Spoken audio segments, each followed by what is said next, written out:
या जगामध्ये फक्त दोघंच कृपाळू आहेत. आपण सर्व कसे आहोत? झोपाळू. एक भगवान कृपाळू आणि दुसरे संत कृपाळू. भगवान किती कृपाळू आहेत? कृपाळू उदार माझा ज्ञानेश्वर, तया नमस्कार वारंवार, न पाहियाती कुळाचा विचार, भक्त करुणाकर ज्ञानाबाई. प्रस्तुत प्राप्त प्रसंगी कीर्तनरूपी सेवेकरिता निवडलेला अभंग पैठण निवासी शांती ब्रह्म एकनाथ महाराजांचा अत्यंत महत्त्वाचा 4 चरणाचा अभंग आजच्या सेवेकरिता निवडलेला आहे. विठ्ठल विठ्ठल.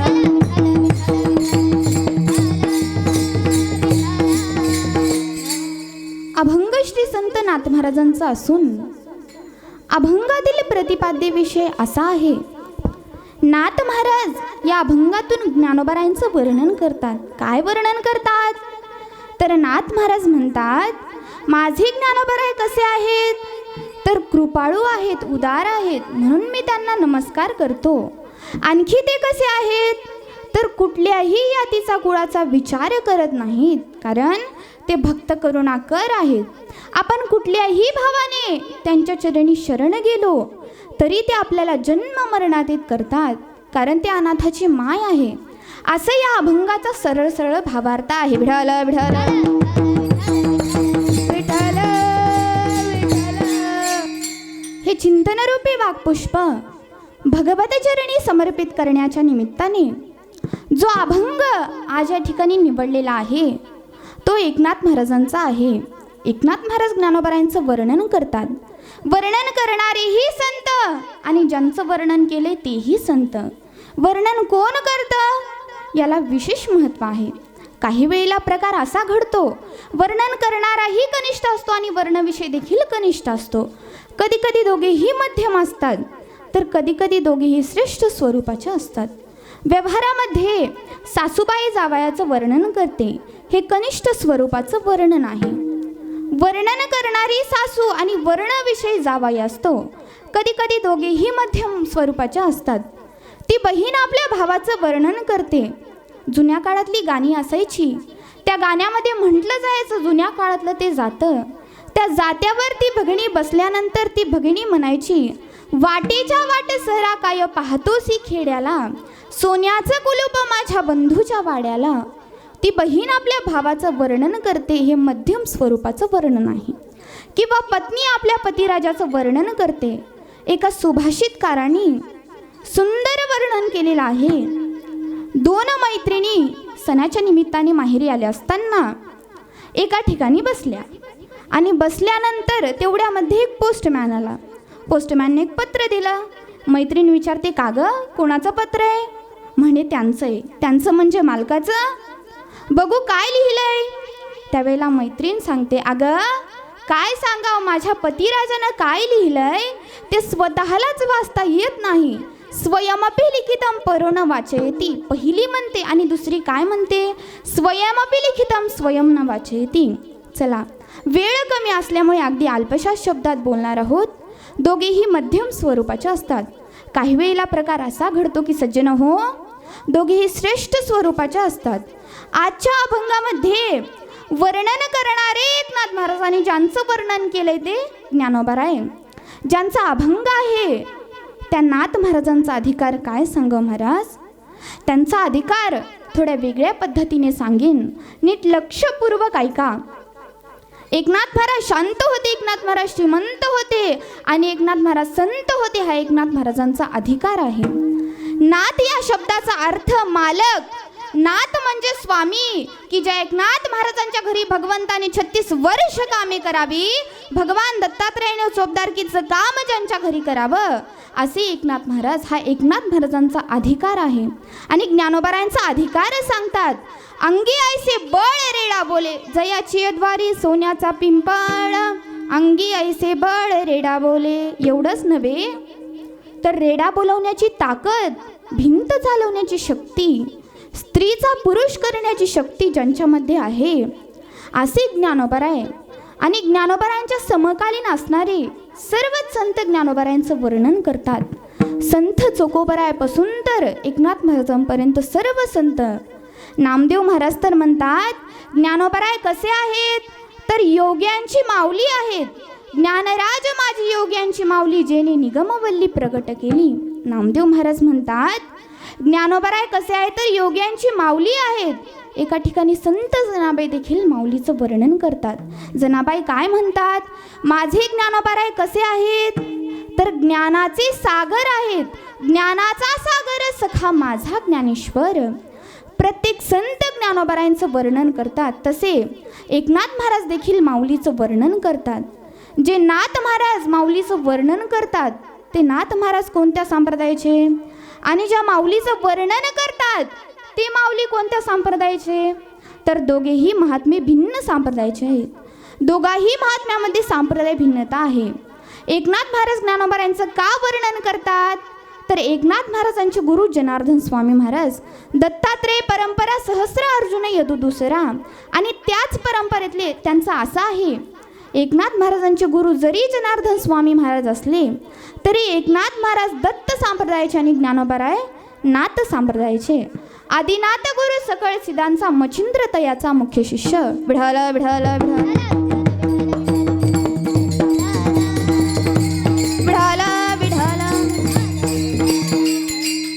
दोघाही महात्म्यामध्ये संप्रदाय भिन्नता आहे. संप्रदाय भिन्नता असताना देखील एकनाथ महाराजांचे गुरु कोण, जनार्दन स्वामी महाराज.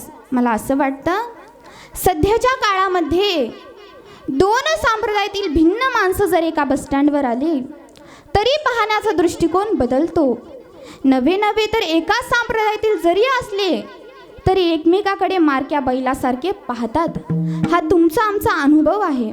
मग वर्णन तर याच्या पुढचा भाग झाला. मग एकनाथ महाराज ज्ञानोबरायांचं का वर्णन करतात, त्याचं कारण असं आहे.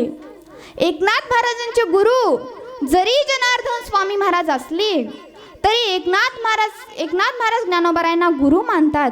असं एका अभंगामध्ये साक्षी देतात. म्हणतात की माझं पूर्व भाग्य उदयाला आला आणि मला ज्ञानोबराय श्री गुरु भेटले. एका जनार्दनी पूर्व पुण्य फळले श्री गुरु भेटले ज्ञानदेव. प्रत्येक संत ज्ञानोबरायांचं वर्णन करतात. तसे एकनाथ महाराज देखील माऊलीचं वर्णन करत असताना काही महत्त्वाचे विशेषण सांगतात. ते अभंगाच्या प्रथम चरणामध्ये. कृपाळुदार माझा ज्ञानेश्वर, कृपाळुदार माझा ज्ञानेश्वर.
ज्ञानेश्वर तया नमस्कार वारंवार.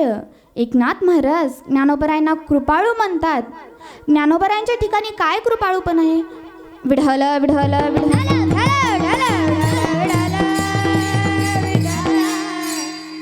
अभंगाचं चिंतन करीत असताना पहिला शब्द कृपाळू हा शब्द वापरतात. कृपाळू हा शब्द खरा कृपाळ असा आहे, परंतु काळाच्या योगामध्ये शब्द बदलला व तो झाला कृपाळू. काळाच्या योगामध्ये अशी बरीचशी शब्द बदललेली आहेत. काही उदाहरण सांगते. आपल्या 7 वारापैकी आदित्यवार, आदित्य म्हणजे सूर्य, सूर्याचा वार त्याला आदित्यवार म्हणतात. सामान्य माणसं त्याला ऐतवार म्हणू लागले. काय म्हणू लागले? दुसरा एक वार सांगते, बृहस्पतिवार. कोणता वार? सामान्य माणसं काळाच्या योगामध्ये शब्द बदलला व तो झाला बिस्तरवार. कोणता वार? तसा कृपाळू हा शब्द खरा कृपाळ असा आहे, परंतु काळाच्या योगामध्ये शब्द बदलला व तो झाला कृपाळू. या जगामध्ये फक्त दोघच कृपाळू आहेत. आपण सर्व कशा आहोत? झोपाळू. एक भगवान कृपाळू आणि दुसरे संत कृपाळू. भगवान किती कृपाळू आहेत? देवा तू कृपा करुणा सिंधू, तुका मने हात व कृपेचा सागर, किंवा ऐसा कृपावंत कोण माझ्या विठाई वाचुनी. एक भगवान कृपाळू आहेत. किती कृपाळू आहेत पहा.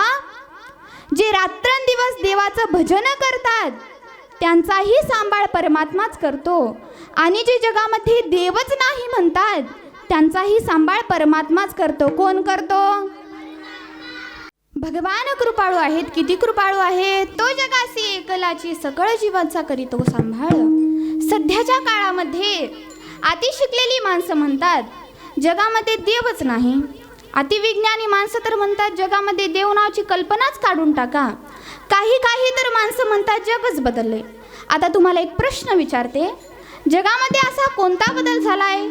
जगामध्ये बदल झालाय का माणसाच्या वागण्यात बदल झालाय? काही माणसं तर म्हणतात जगातच बदल झालाय. सांगा कोणता बदल झालाय? पूर्वीच्या काळामध्ये सूर्य हा पूर्वेला उगवत होता. आता एवढा मोठा बदल झालाय की तो पश्चिमेला उगवतो.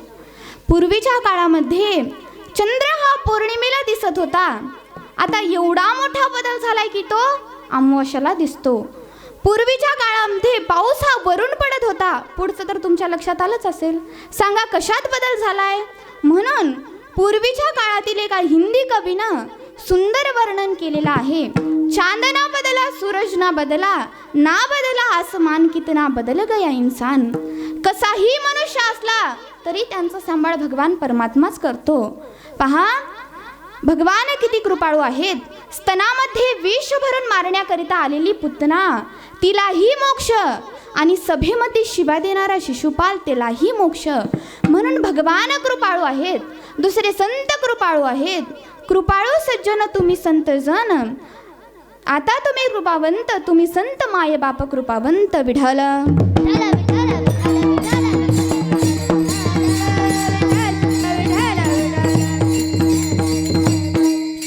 एकनाथ महाराज ज्ञानोबारायांना कृपाळू म्हणतात.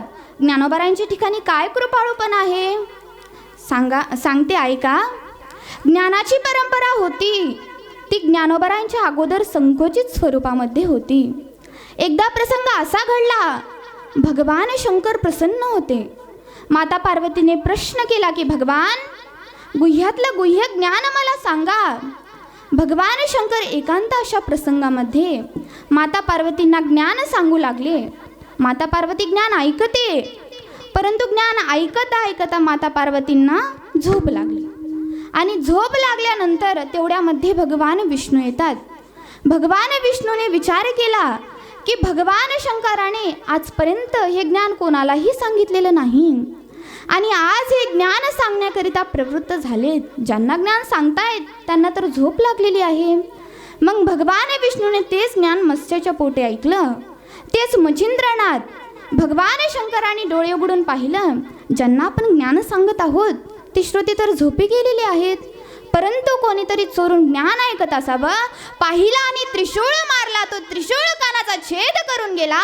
तेव्हापासून तर आजपर्यंत नाथ संप्रदायातील महापुरुष कान फाडतात. तेच मच्छिंद्रनाथ. मच्छिंद्रनाथाचे शिष्य गोरक्षनाथ, पुढे गहिनीनाथ, निवृत्तीनाथ आणि ज्ञानेश्वर महाराज. आणखी एक याच्यातला थोडासा बारकावा सांगेन. ज्ञानाची परंपरा ही भगवान शंकर आणि भगवान विष्णू यांच्यात होती. कधी कधी भगवान शंकर गुरु होतात, तर कधी कधी भगवान विष्णू शिष्य होतात. कधी कधी भगवान विष्णू गुरु होतात, तर कधी कधी भगवान शंकर शिष्य होतात. आदिनाथ गुरु सकळ सिद्धांचा. आदिनाथ भगवान कुणाचे अवतार? भगवान शंकराचे अवतार. मच्छिंद्रनाथ कुणाचे अवतार? भगवान विष्णूचे अवतार. मच्छिंद्राने बोध गोरक्षासी केला. गोरक्षनाथ कुणाचे अवतार? भगवान शंकराचे अवतार.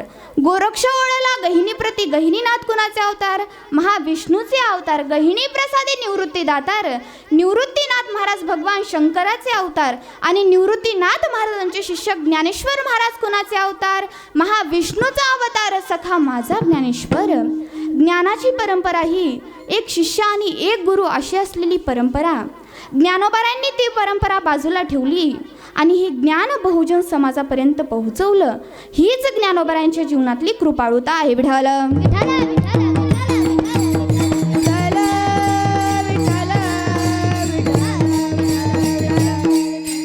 आणखी एक वाक्य सांगेन.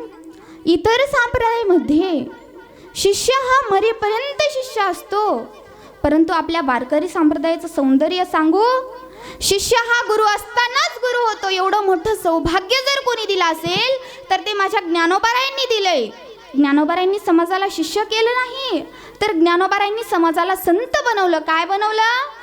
म्हणून ज्ञानोबारायांचं पहिलं महत्त्व जर कुणाला कळालं असेल तर ते माणसाला नाही कळालं, तर ज्ञानोबारायांचं महत्त्व रेड्याला कळालं. हीच ज्ञानोबारायांच्या जीवनातली कृपाळुता आहे. कृपाळू उदार माझा ज्ञानेश्वर. विठ्ठल विठ्ठल.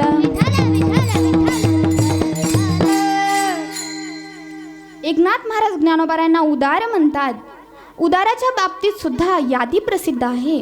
हरिश्चंद्र राजा उदार, शिबिर राजा उदार, सर्वात प्रसिद्ध कर्ण उदार. कर्ण भिडता समरांगणी, बाणी व्यापियला रणी, मागसी पाडोनी तेथे दात तयाचे. वर्णन करतात त्या कर्णाचे. असा कर्ण उदार असताना देखील एकनाथ महाराज ज्ञानोबारायांना का उदार म्हणतात? त्याचं कारण असं आहे, एकनाथ ज्ञानोबारायांनी भगवद्गीतेसारखं तत्वज्ञान ज्ञानेश्वरीच्या रूपाने समाजापुढे ठेवलं. म्हणून एकनाथ महाराज ज्ञानोबारायांना उदार म्हणतात. भगवद्गीतेमध्ये जे आहे ते ज्ञानेश्वरीमध्ये आहेच, परंतु जे ज्ञानेश्वरीमध्ये आहे ते भगवद्गीतेमध्ये नाही. हा एक याच्यातला अलौकिक फरक आहे. सज्जन हो, आपण भाग्यवान आहोत की आपल्या इथे ग्रंथराज ज्ञानेश्वरीचं पारायण चालू आहे. ज्ञानेश्वरी ग्रंथामध्ये मी तर असं सांगेन, मी तुम्हाला काही ओव्या सुद्धा दाखवून देईन. आपण बऱ्याचशा गोष्टीचे गोड वेगात असतो. गुरुत्वाकर्षणाचा शोध कोणी लावला? न्यूटन. पण एक वाक्य सांगू, पहिले शोधक जर कोण असतील तर ते माझे ज्ञानोबाराय आहेत. ज्ञानेश्वरी वाचा. विजेचा शोध कोणी लावला असेल तर विजेचा शोध सुद्धा लावणारे पहिले संत ज्ञानोबाराय आहेत. मग तया उदकाची नि आबेशे, प्रगटले तेज लखलखित दिसे देवी जो माझे असे चलिल काही. ज्ञानेश्वरी ग्रंथामध्ये विज्ञान आहे. ज्ञानेश्वरीमध्ये काय नाही हे सांगायचं झालं तर सर्व काही ज्ञानेश्वरीमध्ये आहे. असा अलौकिक ग्रंथ समाजापुढे ठेवला, त्यांना माऊली म्हणतात. माऊली या शब्दाचा अर्थ सुद्धा फार सुंदर आहे. मा म्हणजे मानवता, उ म्हणजे उदारता आणि ली म्हणजे लीनता. पूर्ण विश्वाने ज्यांना माऊली ही पदवी बहाल केली असे ज्ञानोबाराय उदार आहेत. कृपाळू उदार माझा ज्ञानेश्वर. एकनाथ महाराज माझा ज्ञानोबारायांना माझं म्हणतात. वारकरी संप्रदायाचं एक गांभीर्य आपल्याला सांगेन. या संप्रदायामध्ये संत संतांना माझं म्हणतात, संत देवाला माझं म्हणतात आणि देव देखील संतांना माझं म्हणतो. देव संतांना माझं म्हणतो. माझे भक्त गाती जेते, नारदामी उभा तेते. संत देवाला माझं म्हणतात, देव माझा मी देवाचा ऐसी ज्याची सत्य वाचा. आणि संत संतांना माझं म्हणतात, कृपाळू उदार माझा ज्ञानेश्वर. विठ्ठल विठ्ठल.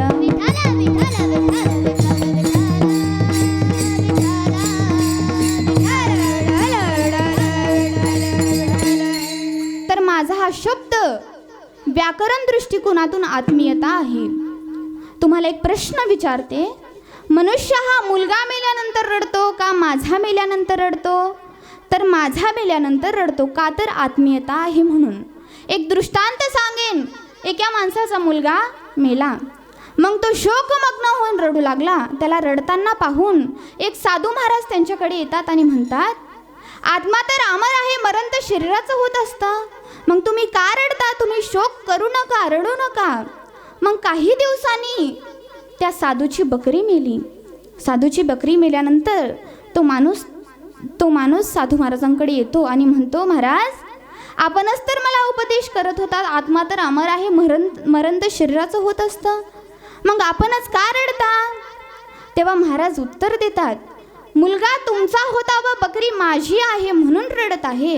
मग मला सांगा, मनुष्य हा मुलगा मेल्यानंतर रडतो का माझा मेल्यानंतर रडतो?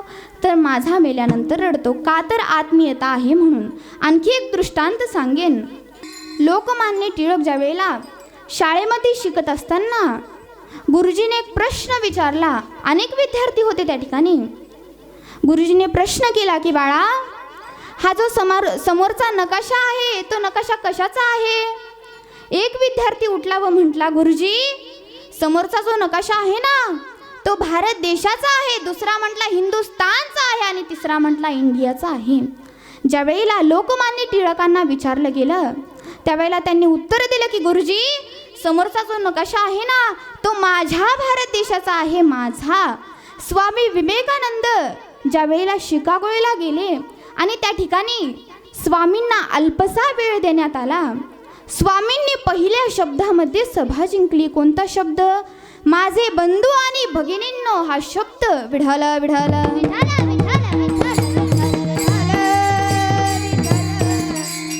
एकनाथ महाराज ज्ञानोबांना माझं म्हणतात. असे अनेक अभंग आहेत की ज्या अभंगामध्ये माझा हा शब्द आलेला आहे. एक अभंग तर असा आहे की त्या अभंगाच्या प्रत्येक चरणामध्ये माझा हा शब्द आलेला आहे. कैवल्याचा पुतळा प्रगटला भूतळा, चैतन्याचा जिव्हाळा ज्ञानोबा माझा, साधकाचा मायबाप दरुषणी हरे ताप, सर्वाभूती सुखरूप ज्ञानोबा माझा. माझा ज्ञानेश्वर. ज्ञानेश्वर शब्दाचा अर्थ सुद्धा फार सुंदर आहे. ज्ञानाचा जो ईश्वर आहे त्याला ज्ञानेश्वर म्हणतात. आहो, त्यांचं नुसतं नाव जरी घेतलं ना तरी आपल्याला ज्ञान प्राप्त होतं. ज्ञानदेव म्हणता ज्ञानदेव देतो.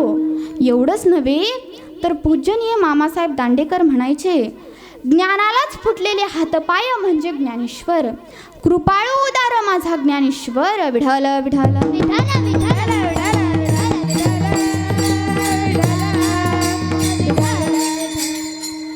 एकनाथ महाराज ज्ञानोबांना नमस्कार करतात. तया नमस्कार वारंवार.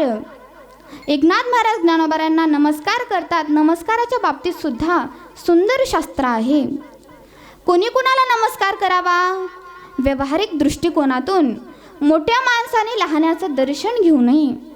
मोठ्याने जर लहानाचं दर्शन घेतलं तर त्या लहानाचं आयुष्य कमी होतं. परंतु वारकरी संप्रदायाच्या दृष्टिकोनातून पाया पडे जण एकमेका.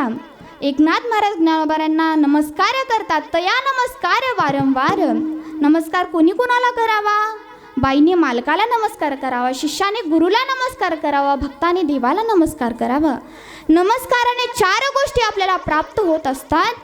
नमस्काराने आयुष्य वाढतं, बल प्राप्त होतं, ज्ञान प्राप्त होतं आणि यशगुण प्राप्त होतो. अभिवादनशीलस्य नित्यं वृद्धोपि सेविनः चत्वार तस्य वर्धन्ते आयु विद्या यशोबलम. आयुष्य वाढलं सच्चिदानंद बाबांचं, यशगुण प्राप्त झाला मारुतीरायांना, ज्ञान प्राप्त झालं एकलव्याला आणि बल प्राप्त झालं भीमदादाला. अशा 4 गोष्टी नमस्काराने मिळत असतात. म्हणून नमस्कार केला पाहिजे. तया नमस्कार वारंवार. विठ्ठल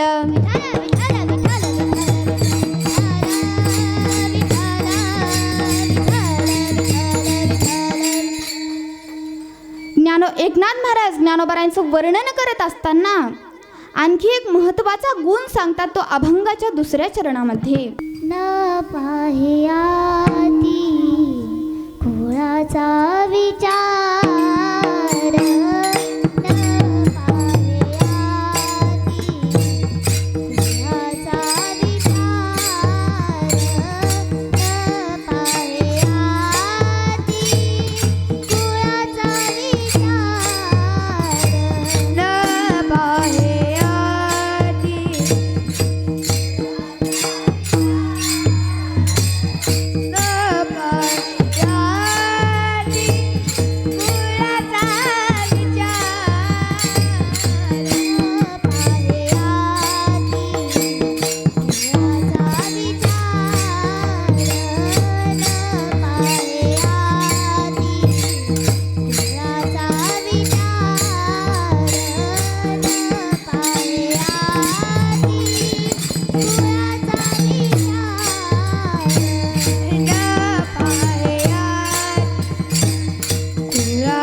ज्ञानोबरायांचं वर्णन करत असताना महत्त्वाचं विशेषण सांगतात.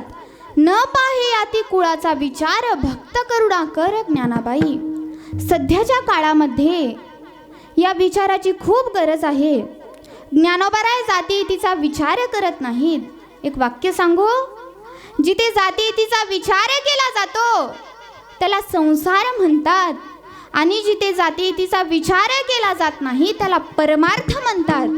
तुम्ही परमार्थामध्ये कोणत्या जातीचे आहात ह्या गोष्टी पाहिल्या जात नाहीत. यातायाती धर्म नाही विष्णुदास, सकळासी येते आहे अधिकार. जात वित्त गोत कुळशीळ मात, यारे यारे लहान थोर. आज सध्याच्या काळामध्ये शासन सुद्धा प्रचार करीत आहे जातीयत निर्मूलन, परंतु जातीयत कमी होत चालल्या का वाढत चालल्या? गव्हाच्या जाती वाढल्या, ज्वारीच्या जाती वाढल्या, त्या जाती वाढल्या, मग ह्या जाती कमी होतील का? नाही. त्यासाठी एकच पर्याय, ते म्हणजे फक्त वारकरी. ज्ञानोबरायांनी फार सुंदर ओवी लिहिलेली आहे. का खैर चंदन काष्टी ही तव विवेचन तवची घटी, जवन घापटी एकवटी अग्नी माझी. हे खैराचं लाकूड आहे, लिंबाचं लाकूड आहे, चंदनाचं लाकूड आहे, बाबळीचं लाकूड, ह्या सगळ्या वेगवेगळ्या जाती शिल्लक राहतात. कुठपर्यंत? अग्नीच्या संबंधात येत नाहीत तोपर्यंत. एकदा का अग्नीच्या संबंधात आले रे आल्या, तिथं फक्त एकच जाती म्हणजे फक्त राग. तसं हे अमक्या समाजाचं, हे टमक्या समाजाचं कुठपर्यंत? वारकरी संप्रदायात येत नाहीत तोपर्यंत.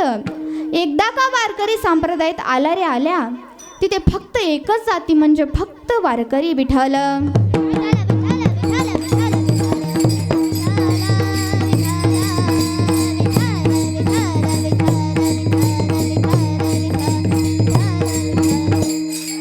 न पाही अति कुळाचा विचार, संत महात्मे जातीतीचा विचार करत नाहीत. एक दृष्टांत सांगते. मातंग ऋषीने सांगितलं, शबरी प्रभूचं चिंतन कर, भजन कर, एक ना एक दिवस तुला प्रभू रामचंद्र देखील भेट देतील. त्या दिवसापासून शबरी मातेने काय करावं? रोज सकाळी उठावं, बगीचेमध्ये जावं, फूल आणावे, फळ आणावे, आणि प्रभूंना एकच विनंती करावी की प्रभू आश्रमात या कधी रे येशील रामा रघुनंदना. अशी कित्येक वर्ष वाट पाहिली, शेवटी वृद्ध होऊन गेली, डोळ्यानं दिसत नाही, हातपाय लटलट कापतात. तरी सुद्धा प्रभूंना म्हणायची, प्रभू तुम्ही ज्या दिवशी माझ्या या झोपडीत येशाल ना, त्या दिवशी माझी झोपडी खऱ्या अर्थाने पावन होईल.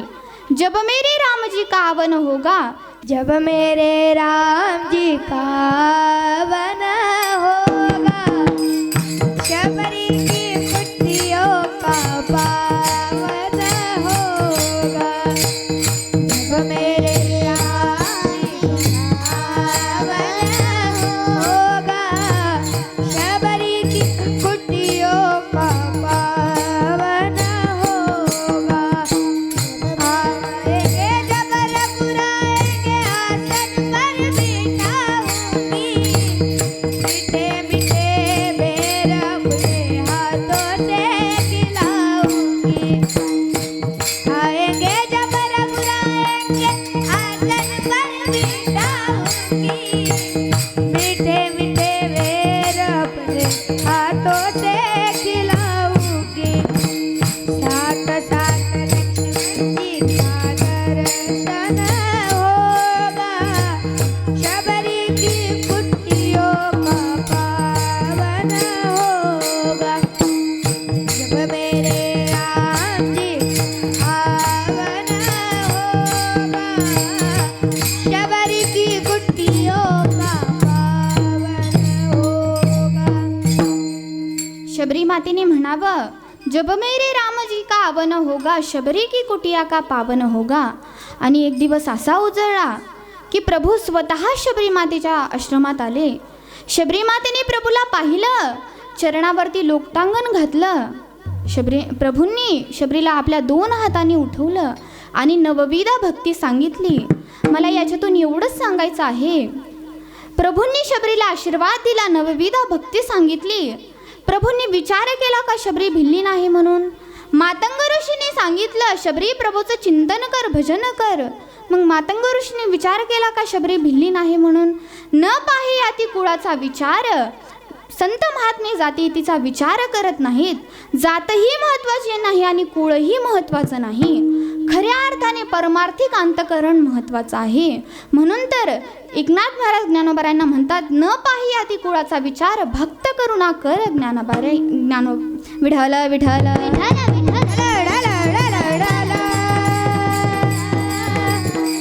ज्ञानोबराय भक्त आहेत आणि करुणाकर वापरतात. ओम नमो ज्ञानेश्वरा करुणाकरा दयाळा. ज्ञानाबाई शब्द इथे वापरतात. सज्जन हो, काही जाणकार श्रोते असतील ज्यांच्या लक्षात येईल की ज्ञानोबाराय स्त्री आहेत का पुरुष आहेत, तर ज्ञानोबाराय पुरुष आहेत. पुरुष असताना देखील ज्ञानोबारायांना एकनाथ महाराज ज्ञानाबाई का म्हणतात? ज्या आरती ज्ञानाबाई म्हणतात त्या आरती ज्ञानोबारायांना मुलं असली पाहिजे. तर ज्ञानोबारायांना 4 मुलं आहेत. पहिला मुलगा त्याचं नाव जीवनमुक्त, 2 नंबरचा मुलगा त्याचं नाव योगी, 3 नंबरचा मुलगा त्याचं नाव साधक आणि 4 नंबरचा मुलगा त्याचं नाव संसारिक. ज्ञानोबारायांनी या चौघांसाठी सुद्धा स्टेट तयार करून ठेवलेली आहे. मोठ्याची स्टेट अमृत विठ्ठल विठ्ठल विठ्ठल मोठ्याची स्टेट अमृत अनुभव, योग्यांकरिता चांगदेव 65, साधकांकरिता ज्ञानेश्वरी आणि तुमच्या आमच्यासारख्या संसारिकाकरिता हरिपाठ नावाचा ग्रंथ समाजापुढे ठेवला. म्हणून ज्ञानोबाराय ज्ञानाबाई आहेत. अभंगाच्या 2 चरणाचा भावार्थ झालेला आहे.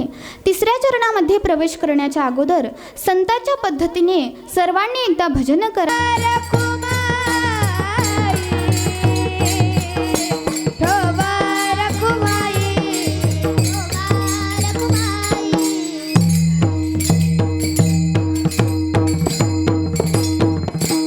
एकनाथ महाराज ज्ञानोबारायांना कृपाळू म्हणतात, उदार म्हणतात.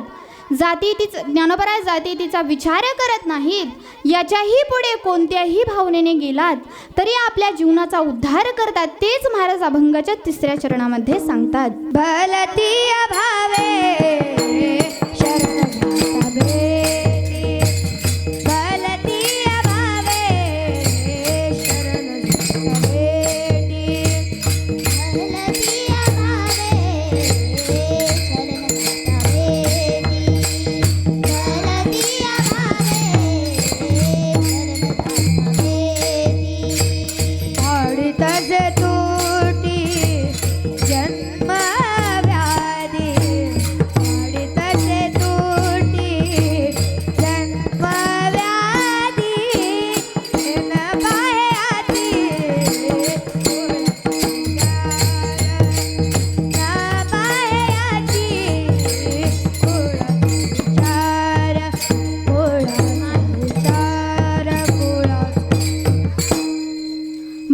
भावे शरण जाता भेटी, पाडी तसे तुटी जन्मव्याधी. ज्ञानोबारायांकडे कुठल्याही भावनेने जरी गेलात तरी आपल्या जीवनाचा उद्धार करतात. ज्ञानेश्वरी ग्रंथामध्ये फार सुंदर दृष्टांत आलेला आहे. वाल्या कोळी नारदांकडे चांगल्या दृष्टीने गेला होता का? नाही, परंतु वाल्याचा वाल्मिकी झाला. संत महात्म्याच्या जीवनामध्ये समत्व असतं. शत्रू असला तरी जय हरी आणि मित्र असला तरी जय हरी. विठ्ठल विठ्ठल